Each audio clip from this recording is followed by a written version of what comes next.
The ancient trees of Velthros had stood for over 3,000 years, their silver bark gleaming under the twin suns that had nourished the Kythera civilization since the dawn of their recorded history.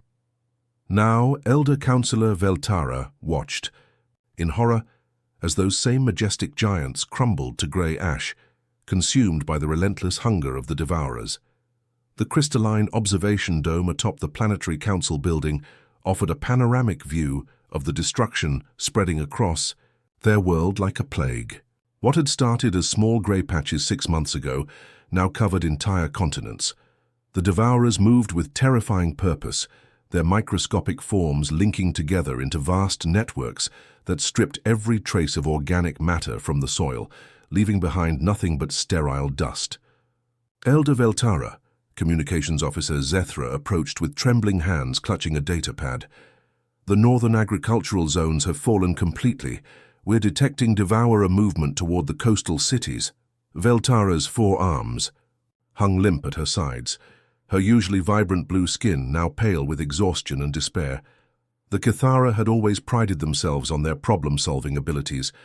Their species had contributed breakthrough medical technologies to 17 different galactic civilizations. Their philosophers had helped broker peace treaties between warring systems. Their artists had created beauty that was celebrated across 100 worlds. But against the Devourers, all their wisdom meant nothing. "Send the transmission again," Veltara commanded, her voice carrying the weight of impending extinction. In the communication center below, technicians worked frantically at their stations. The massive transmission array, one of the most powerful in this sector of the galaxy, hummed with energy as it broadcast their desperate plea across every known frequency. The message had been carefully crafted by their best linguists, translated into 47 different languages and communication protocols. The transmission began with mathematical sequences to establish intelligence, followed by detailed star charts showing their location. Then came the heart of their message, population statistics showing 2.8 billion Kythera civilians, most of them families with younglings. Technical specifications of their ships, all designed for research and peaceful exploration, none capable of long-range evacuation. Offers of their entire technological database, including medical advances that could extend lifespans by centuries, and energy technologies that could power entire star systems. They had even included cultural artifacts, recordings of their most beautiful music, images of their greatest architectural achievements, samples of literature that had moved readers to tears across the galaxy. Anything that might convince someone, anyone, that their civilization was worth saving.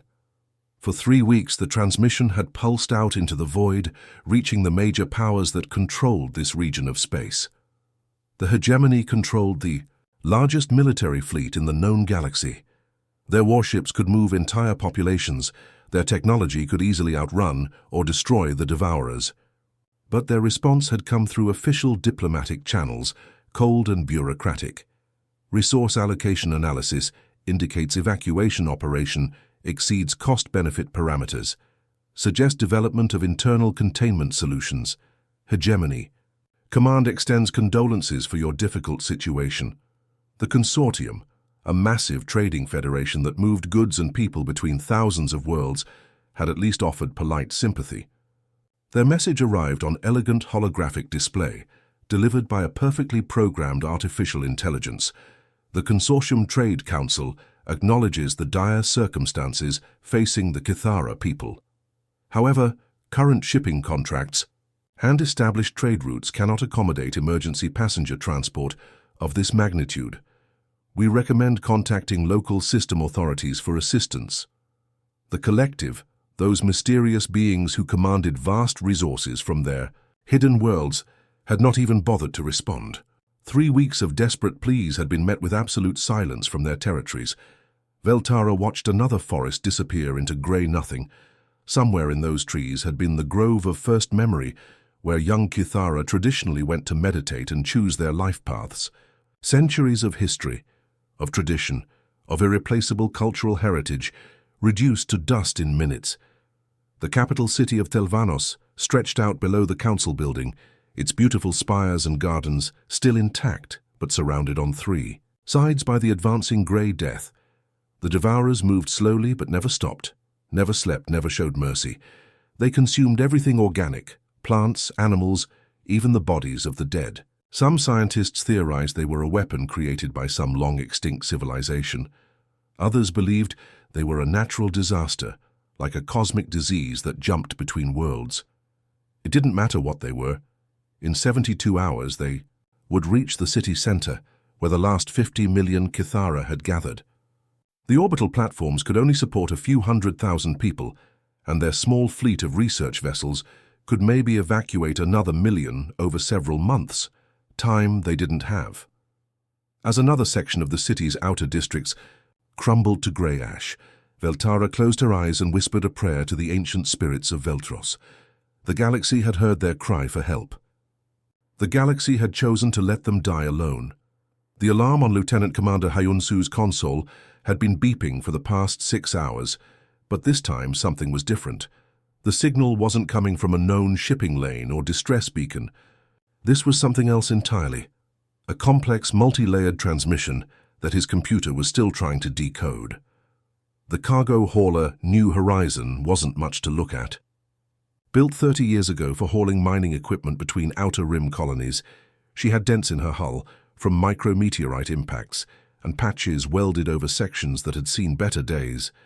But her engines were solid, her life support systems reliable, and her long-range scanners were military-grade, leftovers from Captain Lee Jamin's days in the Earth Defense Force. "Captain Jamin," Hyunsu called toward the bridge, his voice cutting through the steady hum of the ship's systems. "You need to see this. We're picking up something big." Jamin floated down from the upper deck, his magnetic boots clicking against the metal floor plates. At 42, he still carried himself like the military officer he'd once been, but his eyes held the weariness of someone who'd seen too much conflict. He'd signed up for this deep space exploration mission to get away from the politics and warfare that seemed to follow humanity everywhere. "What have you got?" Jamin asked, settling into the co-pilot's seat. The main screen flickered to life, showing a complex waveform pattern unlike anything in their databases. As the computer worked to decode the signal, fragments of translated text began appearing. On the secondary displays, population statistics, coordinate data, scientific formulas, and underneath it all, something that made Hyunsu's chest tighten, desperate pleas for help. "It's a distress call," Hyunsu said quietly. "Someone called the Kithara. Their whole planet is dying." Engineer Park Min-ho emerged from the engine room, wiping grease from his hands with an old rag.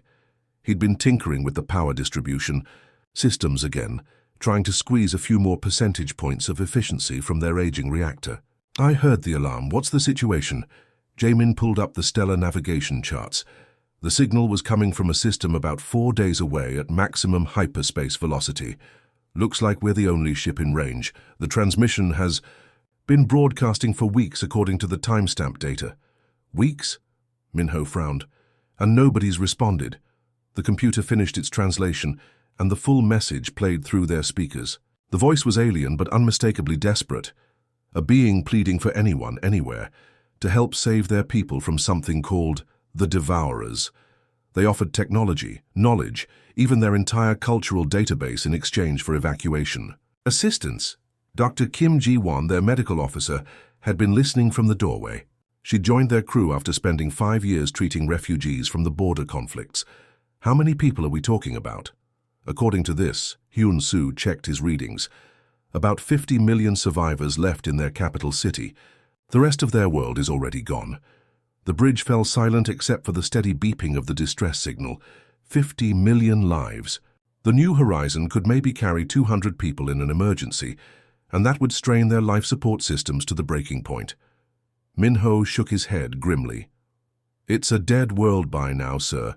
Look at the transmission logs. They've been calling for help for 3 weeks. The big powers, the hegemony, the consortium, they all have the resources to mount a rescue operation. If no one's answering their calls, there's probably a good reason." Jamin stared at the navigation display, watching the blinking dot that marked the Kithara homeworld.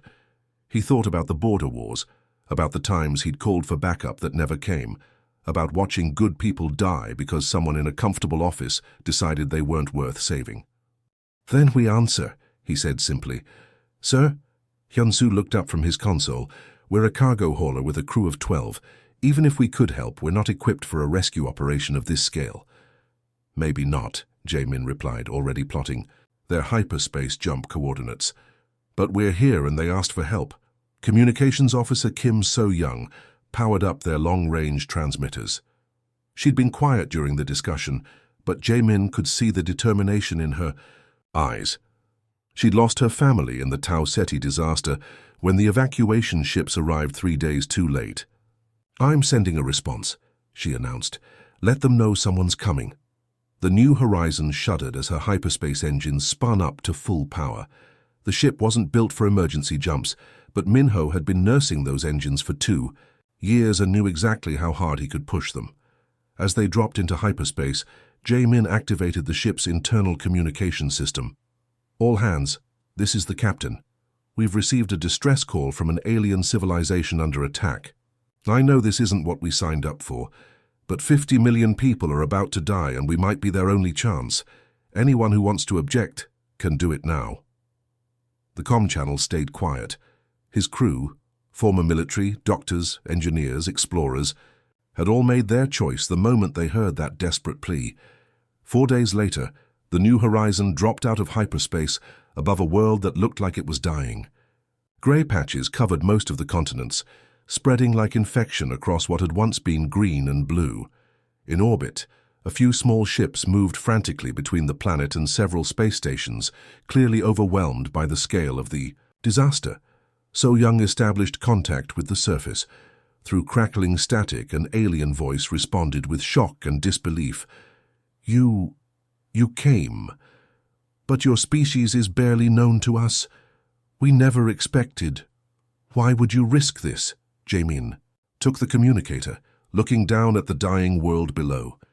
"Because you asked for help." Chief Engineer Park Min-ho pressed his face against the observation port of the New Horizon, watching the grey death creep across the Kithara capital city below. The Devourers moved like nothing he'd ever seen in 20 years of deep space exploration. They flowed like liquid metal, but when he zoomed in with the ship's cameras, he could see they were actually billions of tiny creatures working together. "It's like they're connected," he muttered into his communicator. "Some kind of hive mind, maybe." The creatures consumed everything organic they touched. Trees withered to dust in seconds. Grass turned to grey powder. Even the beautiful flowering gardens that surrounded the Kithara buildings vanished as if they'd never existed. But something odd caught Min-ho's attention. Whenever the New Horizon flew too close, the Devourers seemed to slow down, almost like they were confused. "Captain Jae-min," Min-ho called to the bridge, "I think I've found something. When our engines are at full power, the electromagnetic field from our reactor seems to disrupt them." Jae-min's voice crackled back through the comm. "Are you sure?" Min-ho ran another test, diving the ship low over a group of advancing Devourers. As they passed overhead, the grey carpet below them stopped moving for almost 30 seconds before resuming their steady advance. "Positive, sir. They respond to electromagnetic interference. If we can generate enough disruption, we might be able to slow them down." "Do it," Jae-min ordered without hesitation. Min-ho grinned despite the desperate situation. This was the kind of challenge he lived for. Racing back to the engine room, he began rerouting power from non-essential systems. The ship's lights dimmed as he channeled everything into the electromagnetic field generators normally used for deflecting space debris. That's when the miracle happened. Throughout the day, more human ships began dropping out of hyperspace around Velthros. First came the mining vessel Iron Mountain, her hull scarred from years of asteroid work. Captain Choi Sung-ho's gravelly voice came over the comm channels as his ship took position above the planet. "Heard you could use some help down there." Sung-ho transmitted. "We're not much, but we've got some heavy equipment that might be useful." Next arrived the exploration craft, Star Seeker, sleek and fast compared to the battered cargo haulers. Captain Park Ji-hai had been mapping uncharted systems 3 sectors away when she picked up the distress calls. "Sorry we're late to the party," Ji-hai announced as her ship joined the growing formation. Had to push our engines pretty hard to get here. The most surprising arrival was the passenger liner Unity Dream. The massive ship normally carried tourists between the inner colonies, but Captain Nam In-soo had made an unprecedented decision when he intercepted the human transmissions. "I've got 600 passengers aboard," In-soo reported. "They voted unanimously to help. We're converting the recreation decks into refugee housing." None of these captains had been ordered to come. None of them had been asked. They'd simply heard that humans were answering a desperate call for help, and they'd decided to join the effort. Across human space, similar scenes were playing out as captains and crews made the same choice. The battle began when Minho's improvised electromagnetic weapons came online. The New Horizon swooped low over the advancing Devourers, her modified field generators crackling with energy. Where the fields touched the grey carpet, the creatures scattered like startled insects, their perfect coordination broken. "It's working," Minho shouted over the comm, "but we need more power." That's when Captain Sung-ho proved why asteroid miners were the toughest people in space.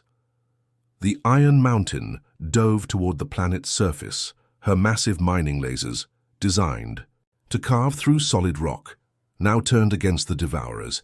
Engineer Yoon Hae-won had jury-rigged the targeting systems to spread the beams wide, creating walls of energy that the creatures couldn't cross. Pilot Oh Dong-wook took the most dangerous job of all. Flying a small shuttle loaded with electromagnetic charges, he made kamikaze runs deep into Devourer territory, dropping his payload and pulling up at the last second. Each run bought precious minutes for the evacuation ships. "This is insane," Dong-wook laughed over the comm as he pulled out of another dive. "These things hate electricity." The Kythara watched in amazement from their city as the small human fleet accomplished something the galaxy's greatest military minds had said was impossible. Using nothing but improvised weapons and desperate courage, they were actually pushing back the Devourers. But the real shock came when the galactic monitoring stations began transmitting their observations across known space.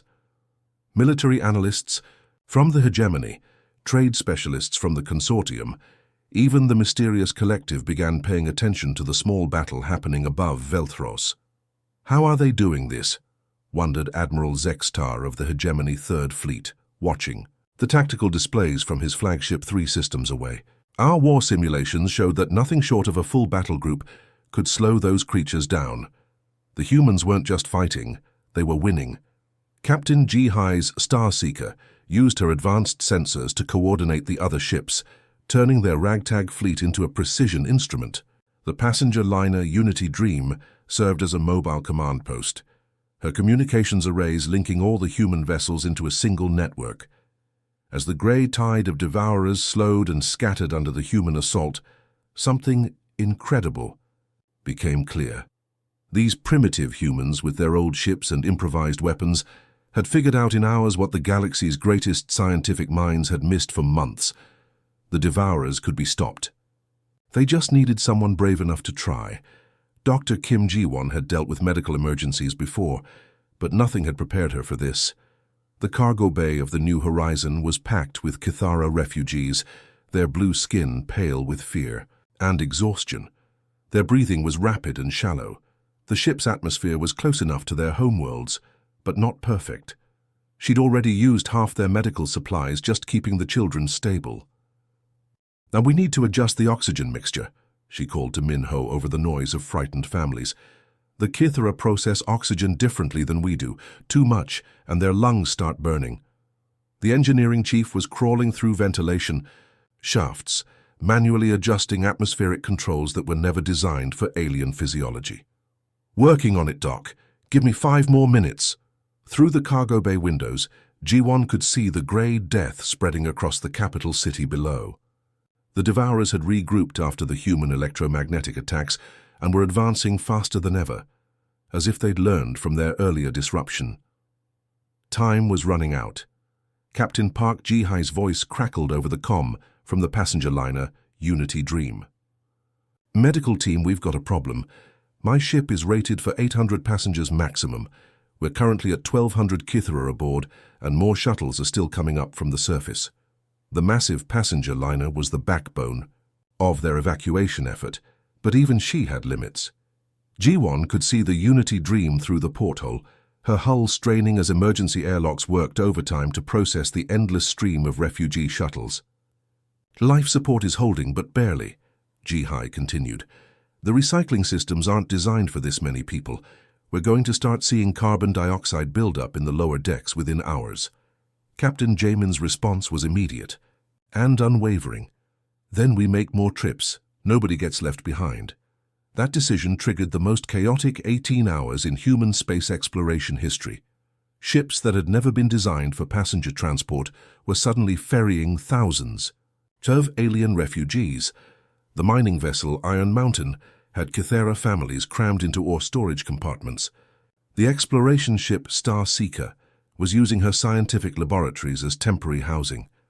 Dr. G1 moved between ships in a small medical shuttle, treating everything from atmospheric poisoning to panic attacks. The Kythera children were the hardest cases. Their forearm bodies were more fragile than human youngsters, and the stress of losing their homeworld was taking a severe toll. "Doctor, we've got an emergency on the Iron Mountain," came Captain Sung Ho's urgent transmission. "One of the Kythera elders is having some kind of respiratory crisis." G1's shuttle raced between the ships as weapons fire lit up the space around them. The human fleet was fighting a running battle against devourer organisms that had somehow learned to survive in the vacuum of space. These space-adapted versions moved like metallic clouds, consuming the outer hulls of any ship that got too close. Pilot Oh Dong-wook was leading a squadron of improvised fighters, mining pods and cargo shuttles, armed with whatever weapons the crews could rig up. "Doctor, stay close to the main fleet," he transmitted as his shuttle dove through a cloud of space devourers, his electromagnetic charges scattering them like angry wasps. "These things are getting smarter." The evacuation became a race against time and physics. Each ship was pushed far beyond safe capacity limits. Emergency life support systems that were designed to handle a dozen people were now supporting hundreds. Food replicators worked overtime, producing basic nutrition paste that could keep both humans and Kythera alive. Engineer Yoon Hai-won on the Iron Mountain had perhaps the toughest job of all. His mining ship wasn't equipped with passenger amenities, so he was improvising everything from sleeping areas to waste processing systems. "I've got families of Kythera sleeping in cargo containers," he reported. "It's not comfortable, but it's safe." As the hours passed, the human ships began showing signs of strain. The New Horizons engines were running hot from constant maneuvering. The Unity Dream's life support systems were cycling emergency filters every few hours. Smaller vessels reported power fluctuations and system failures, but they kept flying. The breakthrough came when Captain Nam In-soo made a desperate decision. His passenger liner was already overcrowded, but he spotted several hundred Kythera still trapped in a research facility surrounded by devourers. "I'm going down to get them," he announced. "In-soo, your ship is too big for atmospheric entry at that mass," Jamin warned. "You'll burn up on re-entry." "Then I'll burn up," In-soo replied calmly. "Those people aren't dying on my watch." The Unity Dream entered the planet's atmosphere like a falling star, her hull glowing red-hot as she fought against gravity and physics. Somehow she made it to the surface, loaded the final group of refugees, and clawed her way back to space. With engines that were operating at 150% of rated capacity, that's when the Devourers made their final push. They launched themselves from the planet's surface in massive waves, space-adapted organisms that moved like living missiles toward the evacuation fleet. Pilot Lee Kyung-soo was escorting the last transport when the attack came. His small fighter was overwhelmed by dozens of space devourers, their metallic forms covering his ship like parasites. "They're through my shields," he transmitted. "Hull breach in the engine compartment." G1 watched in horror from the medical shuttle as Kyung-soo's fighter began to spin out of control, devourers eating through its hull. The transport he was protecting carried 300 Kythera families, the last survivors from the planet's surface. "Get them out of here," Kyung-soo shouted over the comm. "I'll buy you time." His fighter exploded in a brilliant flash, taking dozens of space devourers with it. The electromagnetic pulse from his ship's reactor created a clear corridor for the final transport to escape. Elder Veltara sat in the medical bay aboard the New Horizon, watching through a porthole as her homeworld grew smaller behind them. Tears ran down her blue cheeks as the planet that had been home to her people for thousands of years disappeared into the darkness of space. "Why?" she asked Captain Jamin, who had come to check on the refugees. "Why did you risk everything? For strangers? Your pilot died to save people he'd never met. Your crews pushed their ships beyond breaking point. Why?" Jamin looked out at the stars, thinking of Lee Kyung-soo and the 42 other humans who had given their lives during the evacuation. "Because someone had to," he replied simply. "You asked for help. We couldn't just turn away." The final count was staggering. 7 human ships lost, 43 lives given, but 50 million Cathara refugees saved. As the evacuation fleet headed toward human space, word of their impossible achievement began spreading across the galaxy. The species that everyone had, dismissed as primitive, had just accomplished the greatest rescue operation in recorded history. The morning sun rose over New Terra's rolling hills as 50 million Cathara refugees took their first steps on solid ground in weeks. The human colony world wasn't much to look at, mostly farmland and small cities connected by magnetic rail lines, but to the exhausted survivors, it looked like paradise. Mayor Shin Yun-ju stood at the main spaceport, watching as transport after transport touched down on the expanded landing fields. Her small colonial government had never dealt with anything like this. New Terra's entire human population was only 12 million, and now they were welcoming 4 times that number of alien refugees. "How are we going to house them all?" asked Deputy Mayor Kim Tae-ho, looking overwhelmed as thousands of blue-skinned Cathara families disembarked from the overcrowded ships. "We'll figure it out," Yunju replied with determination. "Same way we always do, together." The response from New Terra's citizens had been immediate and overwhelming. Families opened their homes to Cathara refugees. Farmers donated land for temporary housing. Engineers worked around the clock to modify buildings for different atmospheric needs. Within days, entire neighborhoods had been transformed to accommodate their new residents. Dr. Park So-min faced the biggest challenge of all. The Cathara had completely different physiology from humans: forearms, different lung capacity, dietary requirements that human food replicators couldn't match. She had to essentially rebuild the colony's medical infrastructure from scratch. "Their respiratory system is incredibly efficient," she explained to her staff, while treating a group of Cathara children who were still recovering from the evacuation trauma. "But they're sensitive to atmospheric pressure changes. We need to maintain specific humidity levels, or their breathing becomes labored." Working alongside Cathara medical specialists who had survived the evacuation, Dr. So-min began developing hybrid treatment protocols. The cooperation between human and Cathara doctors led to breakthroughs that neither species could have achieved alone.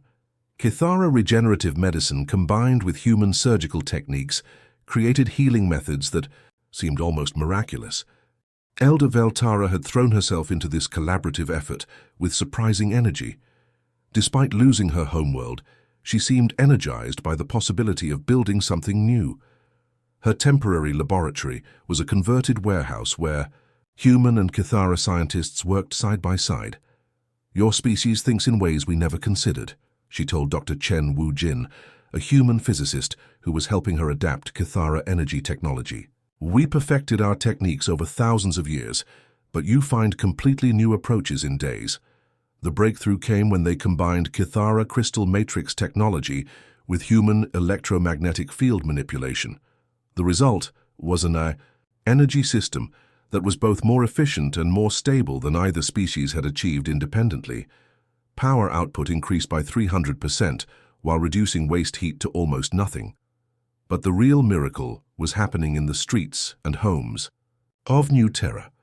Human children played with Cathara youngsters, learning games that required forearms and teaching sports that needed only 2. Families shared meals, with human cooks learning to prepare Cathara dietary requirements, while Cathara chefs introduced flavors that human taste buds had never experienced. The galaxy was watching all of this with growing amazement. Intelligence. Reports from across known space described the unprecedented cooperation between humans and Cathara. What had started as a refugee crisis was becoming something much more significant: the birth of the first truly integrated interspecies society. Admiral Zextar of the Hegemony Third Fleet was the first to acknowledge what everyone was thinking. "We've been monitoring the situation on New Terra," he reported to Hegemony Command. "The humans aren't just housing refugees. They're creating a new model of civilization. Their military tactics during the evacuation were impressive, but this is revolutionary." Trade analysts from the consortium reached similar conclusions. The Human-Kythera partnership was producing technologies and innovations that neither species could have developed alone. Economic projections showed that this collaboration could shift the balance of power in their entire region of space. Even the mysterious collective, who hadn't sent a diplomatic mission to any world in over 2 centuries, dispatched an envoy to New Terra. Ambassador Crethon's arrival in a ship that seemed to bend light around itself created quite a stir among both humans and Kythera. "We have observed your actions," the collective envoy told Captain Jamin, who had been promoted to Admiral of the newly formed Human-Kythera Alliance. "Your species demonstrates qualities we believed were extinct in this galaxy." The transformation of New Terra became a symbol across known space.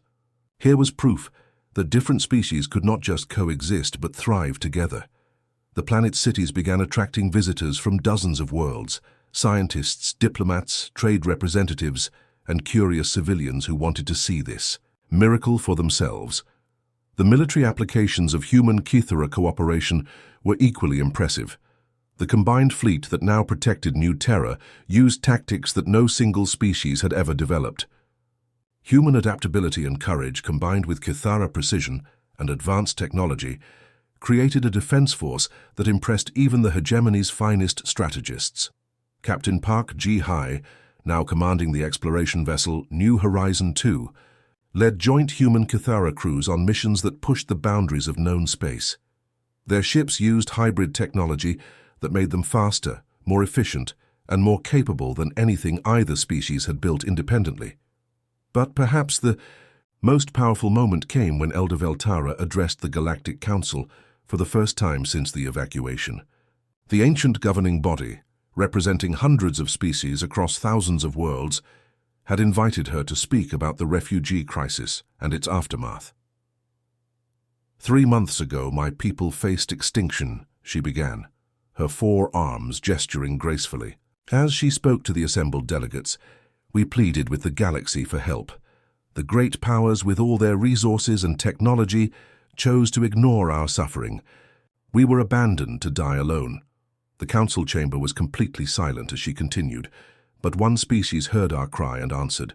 The humans, young, supposedly primitive, lacking the advanced technology of the great civilizations, they came. They risked everything, lost ships and lives, to save strangers they had never met. And when they brought us to safety, they didn't just give us shelter. They gave us partnership, friendship, and hope for the future. Veltara's voice grew stronger as she reached her conclusion.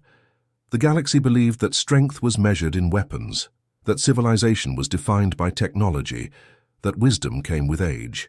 The humans proved us all wrong. Sometimes the most primitive species carries the most advanced heart. Sometimes the newest voice carries the oldest truth, that we are all responsible for each other. The applause that followed was unprecedented in the Galactic Council's 1,000-year history, but more importantly, her words sparked a movement across known space. Species that had ignored each other for centuries began reaching out, offering aid and cooperation. The human example had reminded the galaxy of something it had forgotten, that true civilization wasn't about what you could build, but about who you chose to help. On New Terra, as the twin suns set over a world where 2 species had become one people, children of both races played in gardens that grew plants from 2 different worlds. The refugees had found more than sanctuary. They had found a new home and a new family. The galaxy had learned its lesson. When someone calls for help, you answer, not because it's profitable or strategic or safe, but because it's right. The humans had shown them the way, and the universe would never be the same. The ND.